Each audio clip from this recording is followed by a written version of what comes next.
শিক্ষার্থীরা কেমন আছো তোমরা? নিশ্চয়ই সবাই ভালো আছো। আজ আমি তোমাদের সাথে পঞ্চম শ্রেণীর বিজ্ঞান বিষয় নিয়ে আলোচনা করব। আজ আমি তোমাদের সাথে নতুন একটি অধ্যায় নিয়ে আলোচনা করব। অধ্যায়টির নাম হলো, আমরা দেখে নিই অধ্যায়টির নাম কি।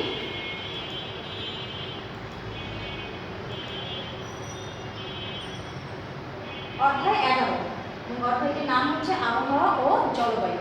তোমরা নামটা দেখে বুঝতে পারছো যে আমি আজকে তোমাদের সাথে কোন বিষয় নিয়ে আলোচনা করব। তোমাদের সাথে আমি আলোচনা করব আবহাওয়া ও জলবায়ু নিয়ে। এই যে দেখো, আমাদের যেদিন বায়ুমণ্ডলের তাপমাত্রা বেশি থাকে সেদিন কি হয়? অনেক গরম পড়ে। আবার যেদিন তাপমাত্রা কম থাকে তখন কম গরম পড়ে। আবার মাঝে মাঝে কি দেখা যায়? বৃষ্টি দেখা যায়। আবার কখনো শীত পড়ে। ঠিক আছে, তাহলে এই যে আমরা এগুলো জানতে পারছি যে কোন দিন গরম পড়ছে বা আবহাওয়াটা কেমন যাবে, এটা কোথা থেকে জানতে পারি? আবহাওয়ার পূর্বাভাস থেকে জানতে পারি। এই আবহাওয়ার পূর্বাভাস জানাটা জরুরি কেন? আমরা আবহাওয়ার পূর্বাভাস যদি জানি তাহলে আমরা কি করতে পারি? সেইভাবেই আমরা প্রস্তুতি গ্রহণ করতে পারি। ধরো যেদিন খুব বেশি গরম পড়ে সেদিন আমরা কেমন জামা কাপড় পরি? পাতলা জামা কাপড় পরি। আবার যখন শীত পড়ে তখন কি করি? মোটা কাপড় পরি, ধর সোয়েটার পরি, কখনো চাদর পরি। আবার যেদিন বৃষ্টি হয় সেদিন আমরা কি করি? ছাতা নিয়ে বের হই। তাহলে এটা কি কিসের উপর নির্ভর করছে? আবহাওয়ার উপর নির্ভর করছে। তাহলে আসো জেনে নেই যে আবহাওয়া কি এবং জলবায়ু কি সম্পর্কে। দেখো, একটু আগে আমি তোমাদের সাথে যে কথাগুলো বললাম সেগুলি কিন্তু আমাদের পাঠ্য বইয়ে আছে, যে আমরা কোন কাপড় পরবো বা কি করবো তা ওই দিনের আবহাওয়া দেখে ঠিক করি। আবার আসো জলবায়ু। জলবায়ুর ধারণা কাজে লাগিয়ে কখন আমরা কোন ফসল চাষ করবো তা ঠিক করতে পারি। যেমন ধরো গ্রীষ্মকালে এক ধরনের ফসল ফলানো হয়, আবার শীতকালে কিন্তু আরেক ধরনের ফসল ফলানো হয়। এবার আসলে আমরা জেনে নিই আবহাওয়া কি এবং জলবায়ু কি। আবহাওয়া হলো কোনো নির্দিষ্ট সময়ে কোনো নির্দিষ্ট স্থানের আকাশ ও বায়ুমণ্ডলের সাময়িক অবস্থা। নির্দিষ্ট সময় এবং কোনো নির্দিষ্ট স্থানের আকাশ ও বায়ুমণ্ডলের সাময়িক অবস্থা। সাময়িক অবস্থা বলতে আমরা কি বুঝি? সাময়িক অবস্থা মানে হচ্ছে ক্ষণস্থায়ী অবস্থা, মানে অল্প সময়ের যে অবস্থাটা সেটাই হচ্ছে সাময়িক অবস্থা, এবং সেই সাময়িক অবস্থাটাকেই বলা হচ্ছে আবহাওয়া। এই জন্যই দেশের বিভিন্ন স্থানে আবহাওয়া দিনের বিভিন্ন সময় ভিন্ন হয়। দেখো, আমাদের দেশে দেখা যায় এক এক অঞ্চলের তাপমাত্রা এক এক রকম থাকে। ঠিক আছে, আবহাওয়াটা এক এক রকম থাকে। কোন দিন কোন কাপড় পরবো এবং ছুটির দিন কি করব তা ঠিক করতে আমরা আবহাওয়ার পূর্বাভাস ব্যবহার করে থাকি। আমি একটু আগে বলে নিয়েছি যে আমরা কোন দিন কোন কাপড় পরবো তা কিন্তু আমরা আবহাওয়ার উপর নির্ভর করি। আবার এছাড়া ছুটির দিন আমরা কি করব? ধরো ছুটির দিন যদি আবহাওয়া ভালো থাকে তাহলে আমরা কি করতে যাই? ঘুরতে যাই, বেড়াতে যাই। আবার দেখা গেল যে ছুটির দিনে বৃষ্টি হচ্ছে, তখন কিন্তু আমরা কি বাসা থেকে বের হই না, বা আমাদের যদি বেড়ানোর কোনো পরিকল্পনাও থাকে তাহলে কি হয়? সেটা বাদ দিতে হয়। এবার আসো জলবায়ু। কোনো স্থানের আবহাওয়া পরিবর্তনের নির্দিষ্ট ধারাই জলবায়ু। জলবায়ু হলো কোনো স্থানের বহু বছরের আবহাওয়ার গড় অবস্থা। খেয়াল করো, আমি একটু আগে আবহাওয়াটা বলেছি কি যে ক্ষণস্থায়ী অবস্থা, আর জলবায়ু কি বললাম? যে দীর্ঘ সময়ের আবহাওয়ার গড় অবস্থা। ধরো 30 থেকে 40 বছরের যে আবহাওয়াটা, সেই আবহাওয়ার গড় অবস্থাটাই হচ্ছে জলবায়ু। তার মানে কি বুঝতে পারছি? জলবায়ু হলো দীর্ঘ সময়ের একটা ব্যাপার। যেমন আমাদের জলবায়ু, বাংলাদেশের জলবায়ু আগে ছিল নাতিশীতোষ্ণ। এর মানে কি? যে অর্ধেক গরম এবং অর্ধেক শীত। কিন্তু বর্তমানে জলবায়ু পরিবর্তনের কারণে আমাদের বাংলাদেশের জলবায়ু হচ্ছে উষ্ণ ও আর্দ্র। তার মানে কি? আগের থেকে কি হয়েছে? আমাদের দেশের জলবায়ু পরিবর্তন হয়েছে, তাপমাত্রা বেড়ে গিয়েছে, এবং তাপমাত্রা বেড়ে যাওয়ার কারণে বৈশ্বিক উষ্ণায়ন হচ্ছে, এবং সেজন্য জলবায়ু কি হয়ে গেছে এখন? উষ্ণ ও আর্দ্র। এবং এই যে উষ্ণ ও আর্দ্র হলো, এটা তো একদিনে হয়নি বা এক বছরে হয়নি, সেটা হয়েছে কি দীর্ঘ সময়ের বা দীর্ঘ বছরের আবহাওয়ার গড় থেকেই এই জলবায়ুটা আমরা পেয়েছি। তাই বছরের কোন সময়ের আবহাওয়া কেমন হতে পারে তা পূর্ব অভিজ্ঞতা ও জলবায়ুর ধারণা থেকে অনুমান করতে পারে। যদিও আমাদের অনুমান সবসময় সঠিক নাও হতে পারে, কারণ আবহাওয়া সবসময় পরিবর্তনশীল। খেয়াল করা কথাটা, যে আবহাওয়া কি ক্ষণস্থায়ী অবস্থা, বায়ুমণ্ডলের ক্ষণস্থায়ী অবস্থা বা সাময়িক অবস্থা, সেটা কি প্রতিনিয়তই পরিবর্তন হতে পারে। দেখা গেল তোমার সকালে আবহাওয়া একরকম থাকলো, আবার সন্ধ্যায় বা দিনের অন্য সময় কিন্তু আবহাওয়া পরিবর্তন হতে পারে, কিন্তু জলবায়ু কিন্তু সহজেই পরিবর্তন হতে পারে না। দীর্ঘ সময়ের আবহাওয়ার গড় আবহাওয়া হচ্ছে জলবায়ু। আবহাওয়া ও জলবায়ুর মধ্যে সম্পর্ক জেনে নিন। আবহাওয়া ও জলবায়ুর মধ্যে ঘনিষ্ঠ সম্পর্ক রয়েছে। এই যে আবহাওয়া জলবায়ুর মধ্যে সম্পর্ক রয়েছে, এটা কিন্তু আমরা আবহাওয়া এবং জলবায়ুর সংজ্ঞা থেকেই বুঝতে পারি। তবে আবহাওয়া ও জলবায়ু এক নয়। আবহাওয়া হলো কোনো স্থানের আকাশ ও বায়ুমণ্ডলের সাময়িক অবস্থা, আর জলবায়ু হলো কোনো স্থানের বহু বছরের আবহাওয়ার সামগ্রিক অবস্থা। বাংলাদেশের জলবায়ু অনুযায়ী বর্ষা শুরু হয় জুনের মাঝামাঝি বা আষাঢ়ের শুরুতে এবং শেষ হয় আগস্ট শ্রাবণ ভাদ্র।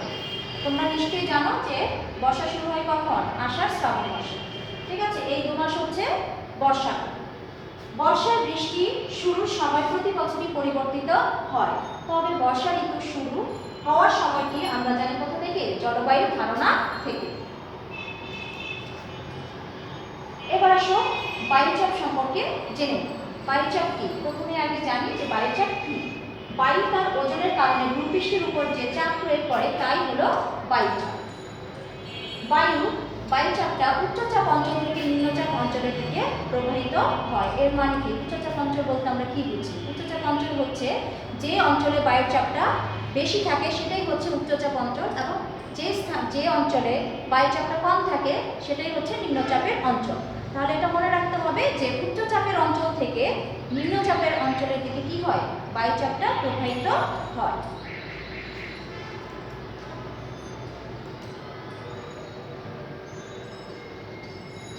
এবার আসো আমরা একটি পরীক্ষা দেখি। দেখো চিত্রে কি দেখানো হচ্ছে?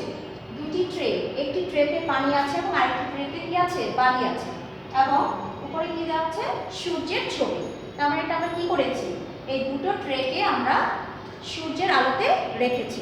তাহলে দেখে নেই যে এই যে সূর্যের আলোতে রাখার জন্য এদের কি পরিবর্তন হচ্ছে। ধরো আমি 30 মিনিটের জন্য এই দুটো ট্রেকে সূর্যের আলোতে রেখে দিয়েছি। তারপর আমি দেখব যে এদের তাপমাত্রার কি পরিবর্তন হচ্ছে। 30 মিনিট পর দেখা গেল যে পানির চাইতে বালির ট্রেটি আগে উত্তপ্ত হয়েছে।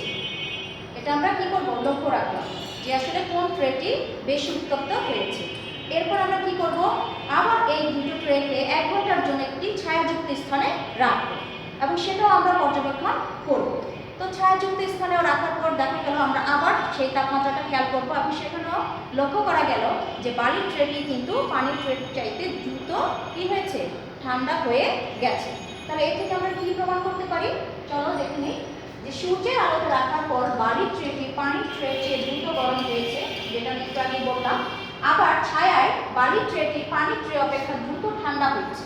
তাহলে এই পরীক্ষা থেকে আমরা কোন সিদ্ধান্তে আসতে পারি?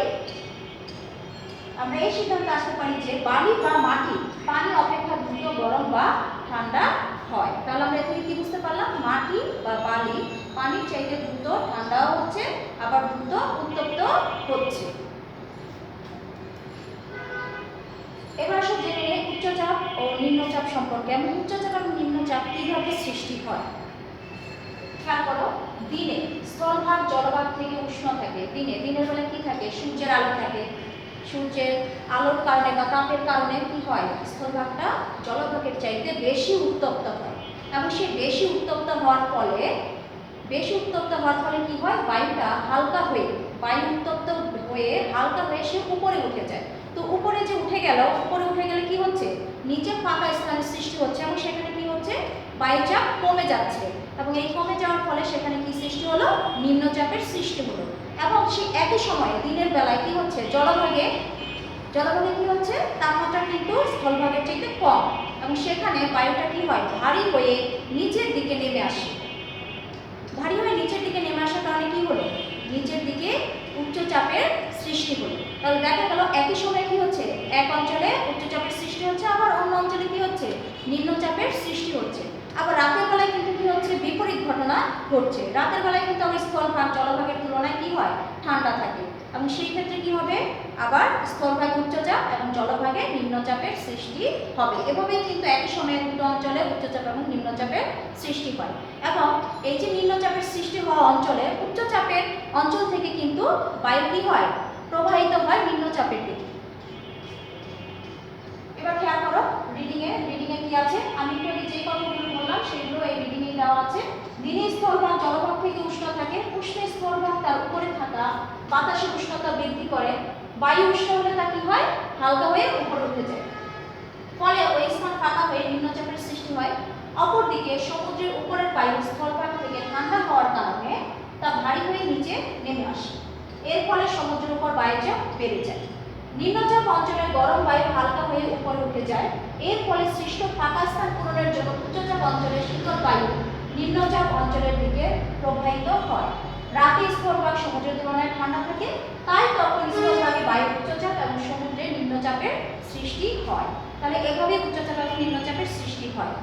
খেয়াল করো আরেকটি কথা, যে এই যে বায়ুচাপটা কিসের উপর নির্ভর করে, বায়ুচাপটা নির্ভর করে তাপের উপর। যে অঞ্চলে কি হয়, তাপমাত্রা বেশি থাকে সেই অঞ্চলে বায়ুচাপটা কম থাকে, এবং যে অঞ্চলে তাপ কম থাকে সেই অঞ্চলে বায়ুচাপটা বেশি থাকে। এবার আসো, বাংলাদেশে বর্ষাকালে দক্ষিণ পশ্চিম মৌসুমী বায়ু এবং শীতকালে উত্তর পূর্ব মৌসুমী বায়ু প্রবাহিত হয়। খেয়াল করো, বর্ষাকালে কি হয়, দক্ষিণ পশ্চিম দিক থেকে বায়ু প্রবাহিত হয়, এবং শীতকালে উত্তর পূর্ব মৌসুমী বায়ু প্রবাহিত হয়।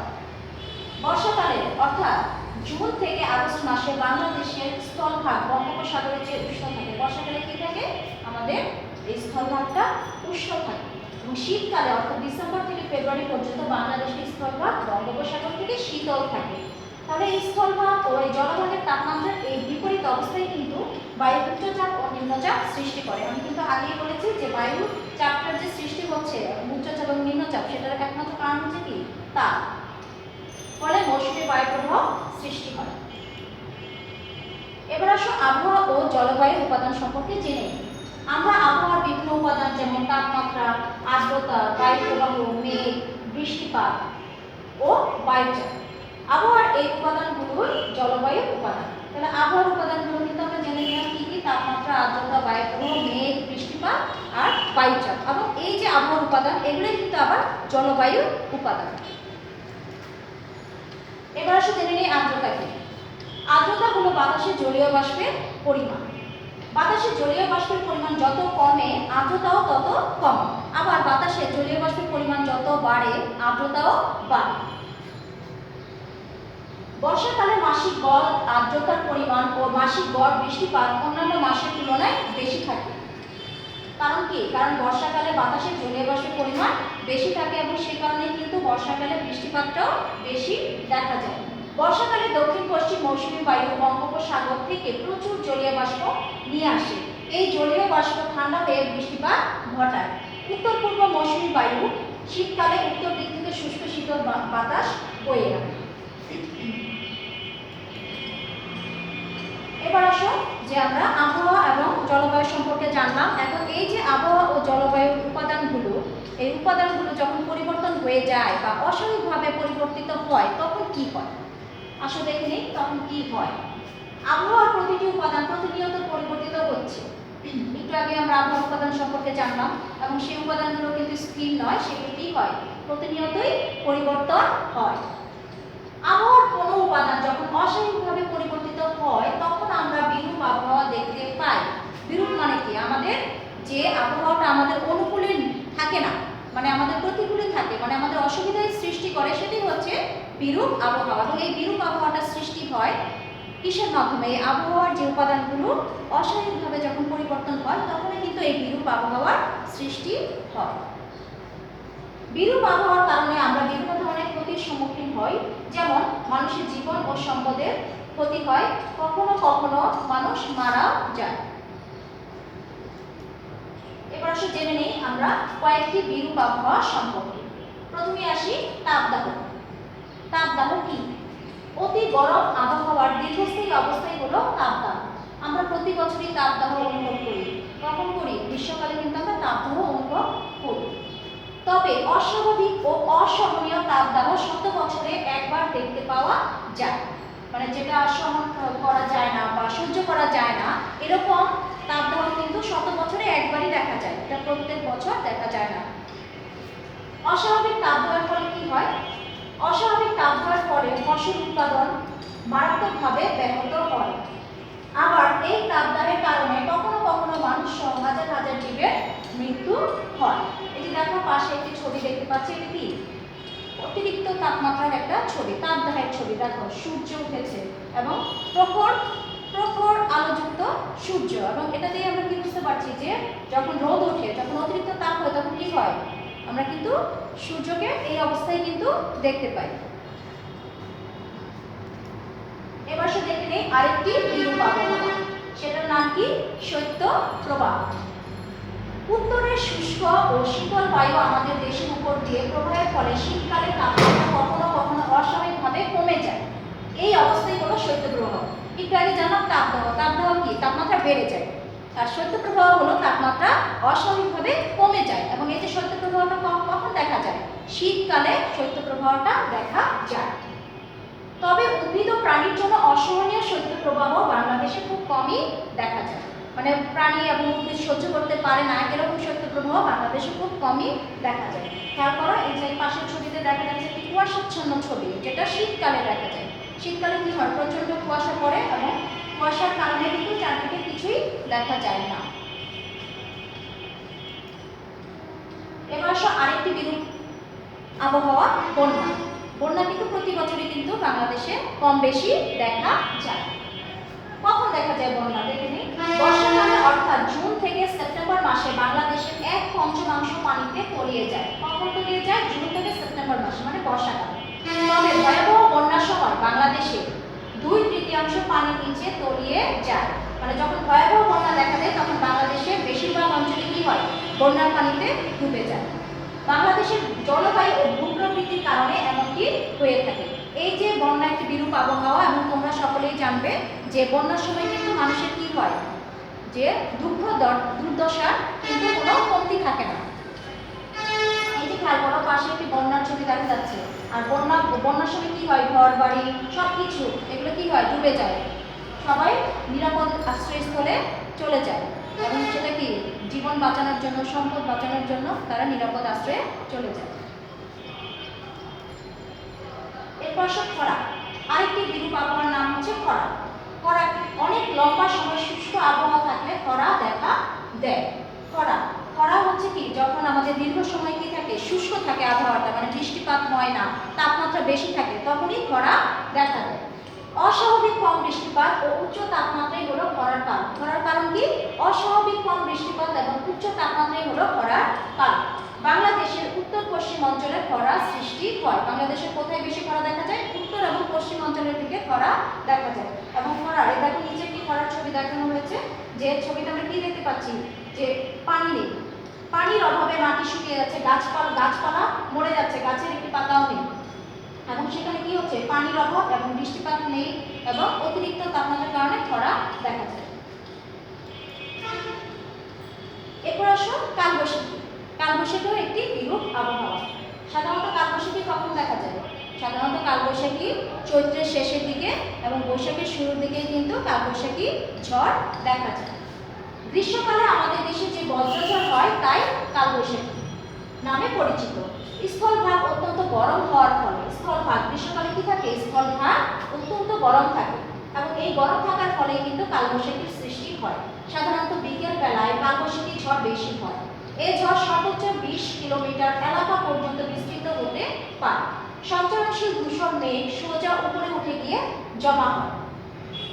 পরবর্তীতে এই মেঘ কি হয়? ঘনীভূত হয়ে ঝড়ো হাওয়া, ভারী বৃষ্টি, বজ্র বৃষ্টি, শিলাবৃষ্টি ইত্যাদি সৃষ্টি করে, এবং এটাই হলো কালবৈশাখী।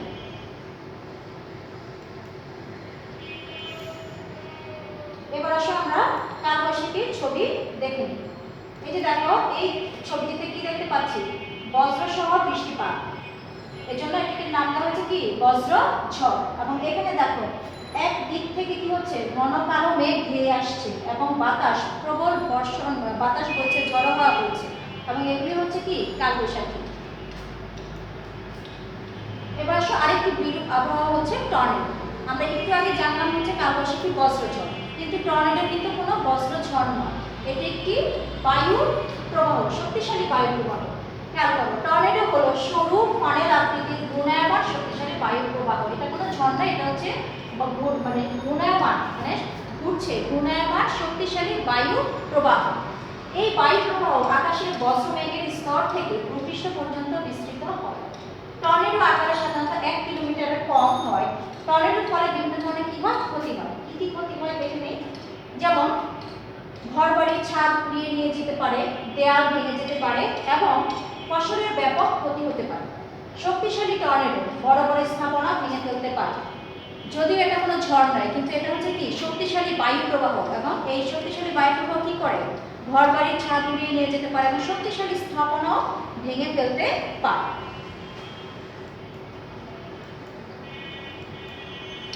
এই যে দেখো এখানে দুইটি টর্নেডোর ছবি দেখতে পাচ্ছি। দেখো কিসের ছবি, বায়ু প্রবাহ, এবং সেটা কিসের, ফানেল আকৃতি। দেখো এই যে ফানেল আকৃতি বলতে বোঝানো হয়েছে কোণ আকৃতি। নিচটা কি থাকবে, কোণের মতো থাকবে, এবং উপরের অংশটা কি থাকবে, বিস্তৃত বা ছড়ানো থাকবে। এবং এই যে বায়ু প্রবাহটা, বায়ু প্রবাহিত হয়ে এটা কি হয়, 1 কিলোমিটার পর্যন্ত বিস্তৃত হতে পারে। এবার আসো আরেকটি বিরূপ আবহাওয়া, ঘূর্ণিঝড় বা সাইক্লোন। ঘূর্ণিঝড় হলো নিম্নচাপের ফলে সৃষ্ট ঘূর্ণায়মান সামুদ্রিক বজ্রঝড়। দেখো ঘূর্ণিঝড়টা কেন হয়, ঘূর্ণিঝড়টা হয় হচ্ছে সমুদ্রের নিচে নিম্নচাপের ফলে, অতিরিক্ত নিম্নচাপের ফলে সমুদ্রের নিচে যে বজ্রঝড় হয় সেটাই হলো ঘূর্ণিঝড়। এটি 500 থেকে 800 কিলোমিটার এলাকা জুড়ে বিস্তৃত হয়। কত কিলোমিটার পর্যন্ত হতে পারে বিস্তৃত, এটা 500 থেকে 800 কিলোমিটার এলাকা জুড়ে বিস্তৃত হয়। অত্যধিক গরমের ফলে ভারত মহাসাগর ও বঙ্গোপসাগরের পানি ব্যাপক হারে মানে প্রচুর পরিমাণে জলীয় বাষ্পে পরিণত হয়, এবং এর ফলে ওই সকল স্থানে কি হয়, নিম্নচাপের সৃষ্টি হয়, এবং এই নিম্নচাপ থেকেই তৈরি হয় ঘূর্ণিঝড়। আমি আগে বলেছি যে ঘূর্ণিঝড়ের কারণ হচ্ছে অতিরিক্ত নিম্নচাপ। ঘূর্ণিঝড়ের সময় কি দেখা দেয়, দমকা হাওয়া বইতে থাকে ও মুষলধারে বৃষ্টি হতে থাকে। কখনো কখনো ঘূর্ণিঝড়ের ফলে জলোচ্ছ্বাসের সৃষ্টি হয়। এই জলোচ্ছ্বাস কি, জলোচ্ছ্বাস হচ্ছে সমুদ্র উপকূলীয় অঞ্চলে যে ঢেউটা প্রবল আকারে আমাদের সমতল ভূমিতে চলে আসে, সেটাই হচ্ছে জলোচ্ছ্বাস। এবং জলোচ্ছ্বাসের ফলে কি হয়, জলোচ্ছ্বাসের ফলে সমুদ্রের লবণাক্ত পানি কিন্তু লোকালয়ে কি হয়, চলে আসে।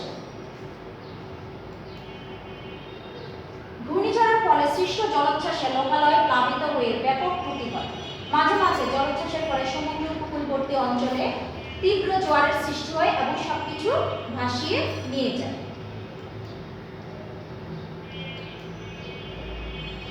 এই যে দেখো এখানে দুটি ঘূর্ণিঝড়ের ছবি দেখানো হয়েছে।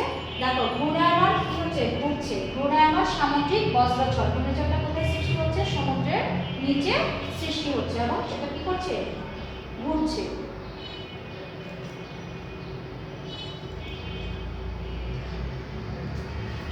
এই অধ্যায়ের রিডিংটি তোমরা খুব ভালোভাবে পড়বে বাসায়, এবং এই ভেতরের যে ছোট ছোট সংক্ষিপ্ত প্রশ্নগুলো আছে সেগুলো তোমরা নিজেরা শিখবে, এবং যে বিরূপ আবহাওয়াগুলো বললাম সেগুলো থেকে তোমরা যোগ্যতা ভিত্তিক আকারে প্রশ্ন তৈরি করে পড়বে। যে ধরো কালবৈশাখী কী, টর্নেডো কী, বা এই কালবৈশাখী বা টর্নেডোর ফলে যেসব ক্ষতি হয়, ঠিক আছে, বা কী প্রভাব মানুষের জীবনে, যে এই বিরূপ আবহাওয়ার কী প্রভাব, এগুলো সম্পর্কে তোমরা পড়বে। এছাড়া এই অধ্যায়ের যে সংশ্লিষ্ট পড়াগুলো, যেমন সংক্ষিপ্ত প্রশ্ন, শূন্যস্থান, এগুলো এবং যোগ্যতা ভিত্তিক প্রশ্ন, এগুলো তোমরা আমাদের বিদ্যালয়ের ওয়েবসাইটে পেয়ে যাবে, এবং তোমরা সেগুলো নিজেরা তৈরি করবে। সবাই ভালো থাকবে। আমি তোমাদের সাথে আবার নতুন একটি অধ্যায় নিয়ে আসবো।